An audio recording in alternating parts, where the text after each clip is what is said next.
Hello everyone, welcome to DPS biology classes. Today we are going to discuss about fungal nutrition.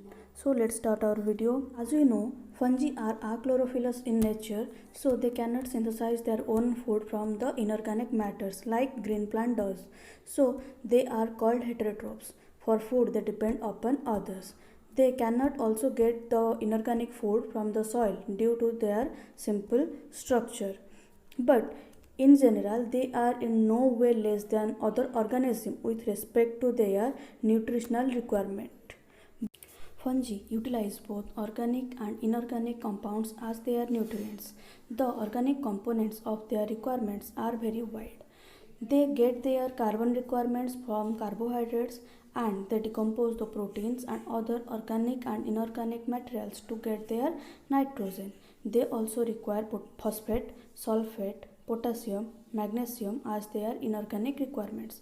Vitamins and growth factors are also needed for their growth. So overall, various types of organic and inorganic components are required for fungi as they are nutrient for a proper growth and development.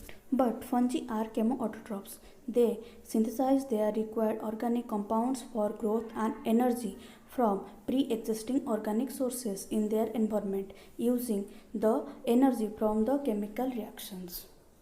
Fungi obtain their nutrients by absorption, but larger molecules like polysaccharides, proteins are fast broken down into small molecules by the help of extracellular enzymes and then can be absorbed. So, the main mechanism of nutrient obtain is absorption. Depending upon the mode of nutrition, fungi are broadly classified into four groups, that is saprophytic fungi, parasitic fungi, symbiotic fungi and predaceous fungi. Then, what do you mean by saprophytic fungi? The fungi which lives on dead organic matters and produced by the decay of animal and plant tissues are called saprophytes. So, they grow upon dead and decaying organisms to obtain their nutrient. So, for example, they grow upon rotten vegetables, moist wood, moist leather, jams, jellies, and moist bread, and so many materials. For example, mucor and rhizopus are saprophytic fungi. Then, what do you mean by parasitic fungi? The fungi which grow upon the tissues of living animals and plants are called as parasitic fungi. They use both the living organism, that is the plant and animal, as their host and obtain nutrition from them.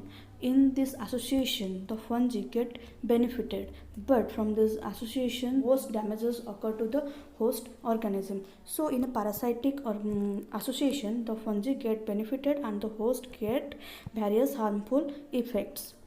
Various types of parasitic fungi occur in the environment, such as plant parasites or human parasites. Example of plant parasite is Puccinia and example of human parasite is Aspergillus.